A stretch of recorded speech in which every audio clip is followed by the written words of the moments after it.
आणि हे काय सांगतायत, संत करती गोळा. तो इथे प्रदीप मिश्रा 2 लाख लोक. आणि तो काय सांगतो माहितीये, बेलाचं पान घ्या. तुमचा पोरगा अभ्यासात गब्बू असेल, पास होत नसेल, अभ्यास करत नसेल, तर बेलाचं पान घ्या. बेलाच्या पानाले उलट करा, त्याच्यावर शेंदूर लावा, त्याच्यावर अगळूत लावा, त्याच्यावर कुंकू लावा. 4 सोमवार शंकराच्या पिंडीवर बेलाचं पान व्हा, म्हणजे तुमचा पोरगा अभ्यास न करता पास होऊन जाईल. असे संत कामाचे आहेत ना. तुमचा पोरगा अभ्यास न करता पास होऊ शकेल?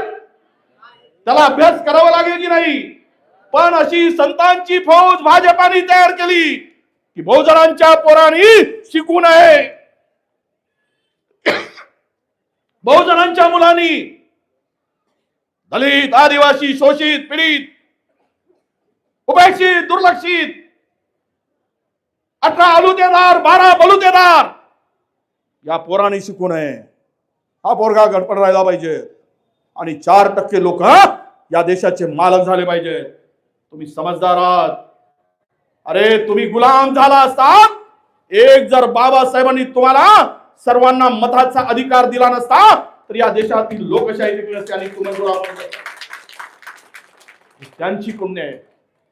त्यावेळेस हे भाजपचे सगळे नेते विरोध करत होते. हे सांगत होते संविधान निर्माण करत असताना मताचा अधिकार हा फक्त श्रीमंताला द्या. बाबासाहेब ऐकले नाही.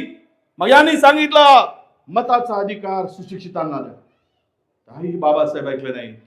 आज मताचा अधिकार ज्याच्या पायात चप्पल नसेल त्याला सुद्धा आहे, ज्याचा महाल असेल त्याला आहे. आणि मतदानाच्या वेळेस एका लाईनीमध्ये तुम्हाला मतदान उभं करण्याचं कर्तृत्व आणि कार्य कोणी केलं असेल तर ते आमच्या बाबासाहेब आंबेडकरांनी केलं.